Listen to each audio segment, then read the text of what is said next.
Kailangan ko ng sipap, mga papa. Ang larong Pinoy na Pinoy, nasa Bingo Plus na. Ang bagong Pinoy Drop Ball.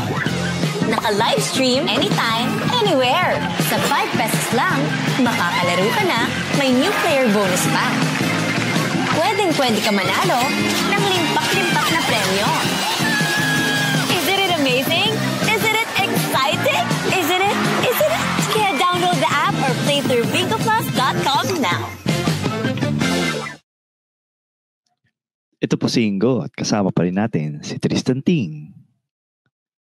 Yan, Ingo. Salamat din pala kay Kimi. Oh. Energetic ni Kimi. Napaka-energetic ni Kimi, pero buti pa siya. buti pa siya. Ako nga parang ngayong araw na to, sabi ko parang pagod na naman ako. Pero wala naman akong ginawa eh. Nangihina lang ako. Ang ginawa ko lang ngayon, pumasok ako sa office. Tapos... ngayon yung on-site mo, okay. Well, on-site ko pero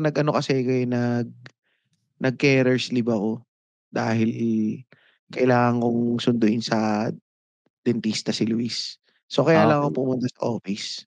Pero yung pagpunta ko lang sa office na yan, nag-drive lang naman ako pero parang pagod ako ngayong araw na to. Pagod na pagod? Oo. Pero sige, go. Sabi ko sana, pero may point ka dyan, Tristan. Kasi, siyempre, nasa edad na tayo kung saan napapansin na rin natin na buwabagal din tayo sa pagkilos. Tapos, may mga bagong sakit. Nagkakaroon na tayo ng bagong sakit. Lalo na ako. Tsaka, yung mga dating hindi natin nararamdaman, ngayon nararamdaman natin. At hindi ito pag-ibig. Akala ko dati hindi natin nararamdaman na nagkakaroon ka na ng pagtingin sa kapwa mo lalaki. Hindi. Wala pa rin ako nararamdaman. So, hindi, totoo. Alam mo, maraming ang iba dyan. Parang hindi na yung kumbaga siya may ego yung iba na sabi, hindi pa, okay pa, kaya ko pa. Pero marami rin naman na medyo aminado na rin na kagaya ko, aminado naman ako na hindi na talaga ako ganun kalakas eh. Ito, bibigay example Kasi nga, diba dito, yung mga tao dito, mga matatanda na eh. So, nagbabasketball ako dun sa shooting ako dun sa park dito. Tapos may mga bata, yung mga bata na mga Moana. Yung mga Pacific Islanders. Yan, mga kababayan ni Moana na mga bata. Basketball. Biglang sabi siya, bro, I wanna play some ball, bro. Parang ako, no, I'm good. Ganun pa ako, I'm good. Sabi niya, tas maya, tinanong ulit ako, yeah, we just need another one. We need another one. Ganito. So, naglaro ako. Ang nakakaisang takbo pa lang akong pabalik. Talagang ako, hindi ko seryoso? na kaya, putya. Talagang hingal na hingal ako. Tapos natatawa yung mga bata. Ang akala ng mga bata, bata ka pa rin. Bata pa ako. Oo. Akala nila parang, siguro akala nila kasing edad nila ako. Kasi malalaki sila eh. Tas syempre Asian tayo, yung mga Asian, mga mukha tayong bata eh. Pag kinumpara mo sa mga ibang lahi. So akala siguro nila mga nasa 20s pa lang ako or mga kaedaran nila ako. Kasi puta yung mga nandun ng mga high school lang yung mga yun eh. Pero yung mga balbasarado na malaki talaga. Kasi build nila parang tangke. Oo, yung build nila parang mga tangke. Pucha. So, doon ko naramdaman na parang wala, hindi ko na talaga kaya to. Dati kasi hindi naman ako magaling mag-basketball talaga eh. Pero kaya akong tumakbo. Takbo-takbo naman ako. Kahit takbo-takbo lang. Wala, hindi na. So, parang hindi na talaga kaya. Pero yung meron pa dyan, Tristan. Kasi, Ako, alam naman natin na malapad yung noo ko, pero hindi naman ako napapanot. Malapad na talaga yung noo ko. Pero sa mga Oo. ibang kasabayan natin sa pagtanda, may mga iba 20 years old pa lang. May kakilala ko parang college pa lang siya, naubos na kaagad yung buhok niya. Si Makoy Tapos ba naubos na yung buhok nung college kayo? hindi siya yung tinutukoy ko, Sorry. may kakilala talaga ako na may kakilala ko nung high school na ang kapal nung buhok niya. Oo. Makapal yung buhok niya tapos nung Sorry, sorry. nakita ko sa mall malapit dito nakita ko parang alam mo yung parang kino-cover na lang niya yung pagkapanot niya, pagkakalbo niya, gano'n. May bangs. Nagba-bangs na Oo, lang siya, inano niya na lang na gano'n. as in parang Jose Rizal na pag gano'n kung ano man materyal, kung ano lang makakuha ng kanyang Ah, suklay, gano'n lang. Ayun, putya. ang laking makatanda. So anyway, pero wala, talagang ganyan yung buhay, normal lang 'yan. Kasi nga ang nagko-contribute nga daw diyan is yung DHT level, kundi yun yung dihydrotestosterone at siyempre Galing yung mo, genetics. ni-research mo ba talaga yan? Yan ba yung sinabi Siyempre, ni Mo? Yan ba yung oo, sinasabi ni Mo? yung byproduct ng ng testosterone. Kaya din lumalaki yung prostate. Kaya pakinggan So, niyo yung pakinggan niyo yung episode namin tungkol sa prostate. ibig Kasi sabihin yan, Igo, pag mataas ang oo. testosterone mo, mas mataas yung tendency mo na mapanot. Well, hindi ko sure. Kasi siguro depende din sa katawan kung paano mag-produce ng byproduct Hindi hindi lahat pantay-pantay kung paano mag-produce ng byproduct ng testosterone. Kasi weird nga, yung iba, kunwari, eto, yung kapatid ko, Hmm. nakita mo na yung kapatid ko, balbasarado yun, balbo. Oo. Oo. Ang haba ng balbas. Pero Oo. kalbo siya, Oo. napapanot siya. Wala siyang buhok sa ulo, pero maraba yung buhok niya may goatee, may balbas. Ako, kahit anong gawin ko, hindi ako tinutubuan ng balbas. Napakakonti, no? Wala. Parang Eh, hindi ako mag-aahit ng 1 buwan. Parang, ano lang, awkward na na oo, mustache. bakli-bakling bigote lang ang meron sa akin. Pero yun nga, may buhok naman ako. I mean, hindi numinipis yung buhok ko. Kumbaga Oo. problema ko nga makapal masyado yung buhok ko, eh. Pero hindi lang ako Eh, tinutubuan ng balbas. ano ba gusto mo? Tubuan ng balbas sa mukha o sa ulo? Oo nga, tsaka ang ano ko lang kasi, mukha kasi akong tomboy. Baka mababa ang testosterone ko. Kaya Hindi. medyo sinasabihan ako na na mukhang tomboy. Mag-ano ka lang mag-Vespa ka na lang tsaka sling bag. Oo, may sling bag. May sling bag nga ako, nahihiya akong suotin yung sling bag ko, eh. Kasi kasi medyo kumukumpleto na, ta's malaki pa yung tiyan ko, 'di ba? So, mukha talaga akong tibo. Pero napansin ko din, isa pang dadagdag ko, yung hindi ko nabanggit 'to kanina, yung parang ang bagal ng metabolism. Naisip ko Oo. kasi biglang sabi ko, yun nga taba ako. Dati kahit Oo. anong kainin ko, eh. Dati nakaka-5 extra rice ako sa mga inasal, 'di naman ako nagiging baboy, eh. Oo. Oo. Ngayon nga puta pagka nakadalawang extra rice ako ng ganyan, nakadalawang extra rice ako, kinabukasan matik 'pag nagtimbang ako bumigat na ako kaagad, eh. Nararamdaman ko na, eh. So, ang hirap din, parang ang bilis mong tumaba, tapos ang hirap tanggalin nung mga taba sa katawan mo. Hmm. Ano 'yan, kasi nga siguro dahil 'yan yung epekto talaga ng pagtanda sa loob ng katawan. Kasi siyempre dahil tumatanda na tayo, yung pagkain natin, talagang kung hindi mo makita sa physical natin, malamang makita yun sa loob. Kaya nga ako, pre-diabetic ako, mataas yung triglyceride ko, mataas yung uric ko. Kaya Tangina.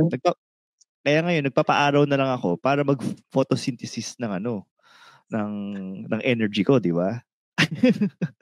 Hindi ako makapaniwala. Pucha, mas healthy pa pala ako sa iyo. Kasi nagpa-blood test ako. Okay naman daw ako eh. Ang problema ko lang daw talaga, mataba ako eh.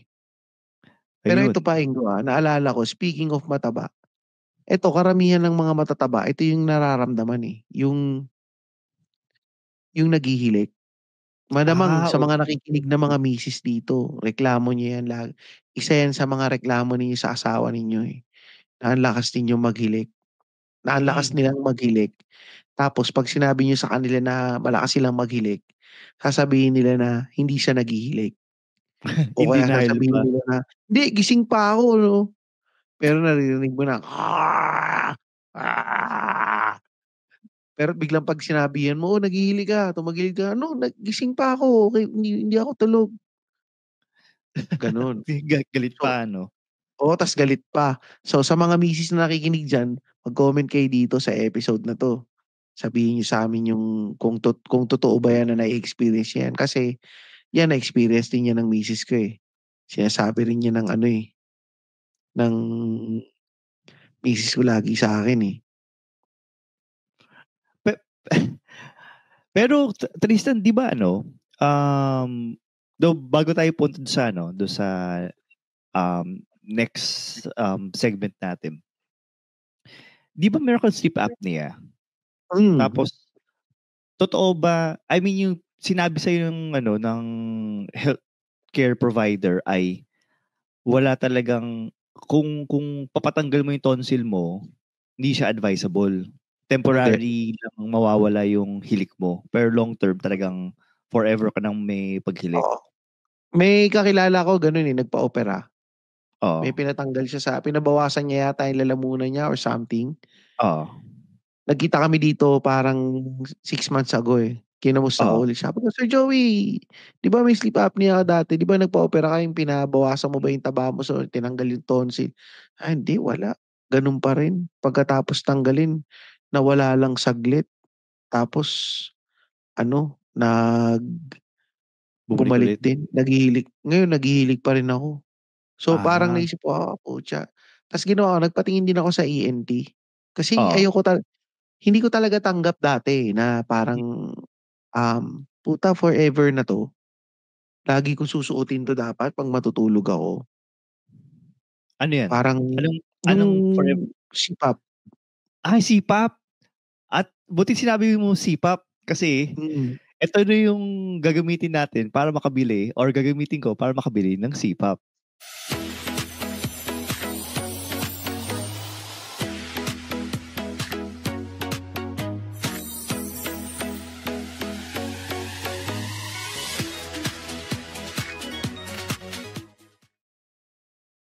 So Grabe, so kung sa 200 200 kung million, oh. wala kayong videong nakikinig dito, yung pinlay ni Ingo, video 'to nung Bingo Plus, na meron silang promo, Valentine's promo, na up to 200 million yung puwede ninyong mapanalunan. So check Oo, niyo na lang yung website ng Bingo Plus or download na lang kayo ng Bingo Plus app para makita ninyo yang ad na yan. madaming madami akong CPAP mabibili dun sa 200 million na 'yan, ah. Anyway, So yun nga, hindi ko matanggap na kailangan kong gamitin yung ano, yung CPAP na parang oo, forever na pala 'to.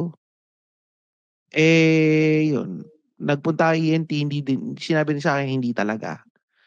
Ang pinaka-best way talaga is yung CPAP therapy na may nakasaksak sa'yo na parang oxygen 'pag matutulog ka. oo. So ako, tinanggap ko na lang na gano'n, na wala, eh, malakas ako maghilik, eh. Pero buti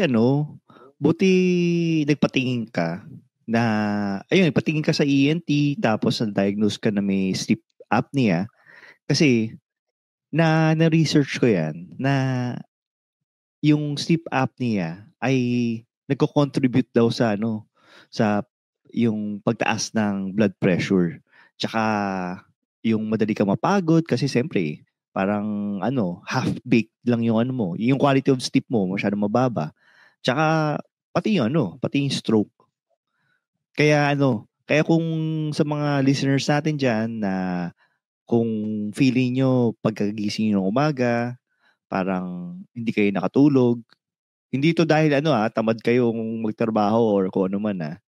Pero kung ganun yung feeling nyo, baka yung quality of sleep nyo is hindi maganda. Kaya kung gusto yung magpa-check up na kayo agad. Lalong-lalo na kung may mga anak kayo. Nako. Pero totoo yun, totoo. Kasi sa akin, na-experience ko yan eh. Nakakatulog ako pag nagda-drive. Ang bilis mag-init ng ulo ko. Tas o kaya manonood kami ng sine, tulog lang ako sa sinehan. Shit. Kasi yung pala, yung nung nagpatingin ako sa doktor, ang nangyayari pala diyan,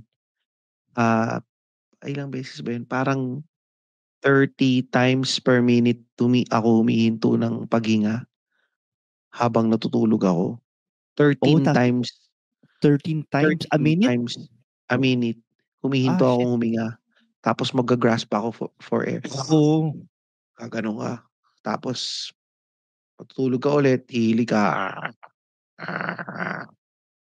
Sobrang lakas. Ni-record ako, hindi ko matanggap nung una eh, nagagalit pa ako sa asawa ko nun eh. Oo. Pero wala, nung ni-record niya, binidyo niya ako na naghihilik. Sabi ko, So, ako ba may, yan? Hindi naman ako yan eh. So, yun yung Kaya dapat magpa-check up kayo kung ganyan yung nararamdaman niyo or sinasabi na ng misis ninyo na naghihili kayo. Maganda magpa-check up pa rin kayo. Importante oo. yan.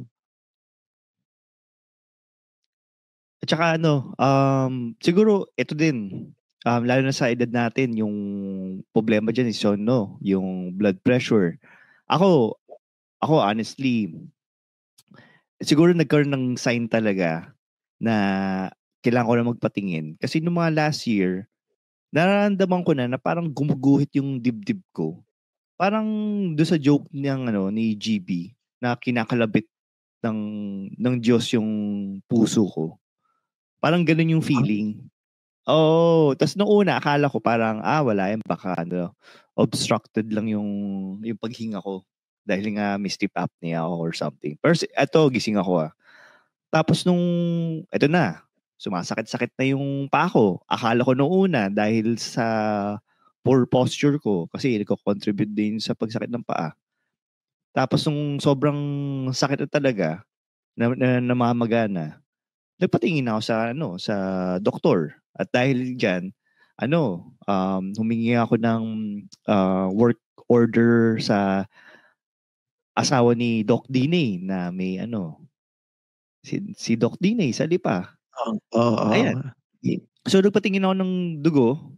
Nakita na hindi lang mataas yung aking uric acid, mataas din pala yung aking sugar level, triglyceride. Yung triglyceride ko is normal nasa 150. Yung sa akin 450 or 450 plus. Ano ba yung triglyceride? Parang sugar? Yan yung sebo. Yan yung possible na Cholesterol. magka-stroke ka. Oo. Mataas din ang cholesterol mo. Oo. Yun. Tiyak. Grabe. Pero pag inisip mo ngayon pag inisip mo kasi si Ingo, ako naisip ko, sobrang healthy to si Ingo eh. Kasi, tama naman, sa background niya, may bench press pa yan. Oh, ano Hindi lang naman yan? siya mataba. So, Design lang yan. parang hindi ko naisip na magkakaroon ng mga ganong sakit eh. Minsan, hindi mo rin makikita talaga sa itsura eh. Minsan nga, nagulat nga ako nung sinabi ko nga sa misis ko, si Ingo naghihilig din pala. Sabi niya, payat yun ah. So, hindi lang pala sa mataba yung mga naghihilig. Oo, hindi lang sa mataba. Tsaka, alam mo ba na yung paghilik nakakasira din ng pagkakaibigan. Bakit? Kasi may kaibigan ako na nagalit sa akin dahil humihilik ako. Pero ngayon okay na kami. Nag-uusap na ulit kami. Kaya ba natanggal ka sa Machong Chismisa? Oo, tama. Mismo. Kasi nahihilig ka? Oo. Okay. Ayan, sa mga nakikinig, sa mga nagtatanong ba't wala na si Ingo sa Machong Chismisan, kasi naghihilig siya, eh. Kaya Oo. kaya ano siya dun. Pero Hindi, ngayon pero ano, nag-ano, oo. pero yung isa yan, malaking ano pa yan, isa pang napapansin ko na palaging, siguro yung madalas na narereklamo madalas na narereklamo ko, yung recovery. Oo. Oo, Ano, mismo. kunyari 'di ba dati tumatambay tayo sa Discord, nagkukuwentuhan lang Oo. tayo, ayan tayo nila Fade. Ito si Fade Longboy na merong YouTube channel na Fade Longboy YouTube channel at Fade Longboy Instagram, follow niyo siya. Ano, mahilig yan, "Tara laro tayo Street Fighter." Tangina mo Fade, 30 ka pa lang kasi. Kaya kaya mong mag-ano, magpuyat Magpuyat. hanggang madaling araw, maglalaro. So kami naman ni Ingo, utu-utu kami, maglalaro rin kami, tapos tatambay kami, kwentuhan. Abutin ng mga 4 AM, ganyan. Yung 'pag inabot ako ng 4 AM at natulog ako ng 4 AM, on a Friday night hanggang Saturday morning, yung recovery time ko, buong linggo na yun next week. Buong linggo next week, Oo, ano totoo ako, yan, totoo yan. parang groggy lang ako. Kahit natulog na ako ng 8 hours, kahit natulog ako, parang pakiramdam ko magkakasakit ako. Merong meme na ano, parang gumimik lang siya ta's kinabukasan parang gusto na niya magpa-ospital, parang gano'n, parang may gano'ng meme, eh. May gano'n yung pakiramdam ko talaga. Tsaka eto, hindi sa pagiging maselan, kunwari yung meron ako office mate na incheck, biglang bumahing. Tapos hindi naman niya ako direktang nabahingan, pero naamoy ko yung amoy nung laway niya. Hindi, Maya-maya parang binahingan ka ba o ibang hindi, parang ginawa sa kunyari katabi ko siya, oo, tapos bumahing siya. Tapos parang oo. hinangin ng konti yung amoy nung bahing niya, naamoy ko ng konti. Okey. Ano, parang yung Amoy lalamunan ko pag-uwi ko sa bahay, ano na ako, yung lalamunan ko ano na, yung Makati na, yung makati na yung lalamunan ko. amoy Wuhan, gano'n. Ano amoy, Amoy Wuhan, Wuhan, amoy mo. Wuhan, oo. So, ano, parang dati naman putya makikikagat ka sa mga kaibigan mo nung pagkain nila, makikiinom ka sa Coleman nila nung bata ka. Wala, hindi hindi ako kaya ko dati yun, hindi ako masyadong nagulat nga kasi kung nagiging maselan na ba ako?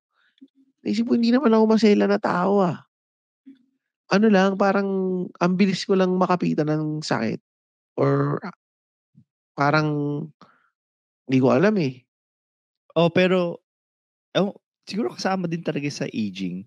Kaya siguro ang daming mga gamot ng mga matatanda.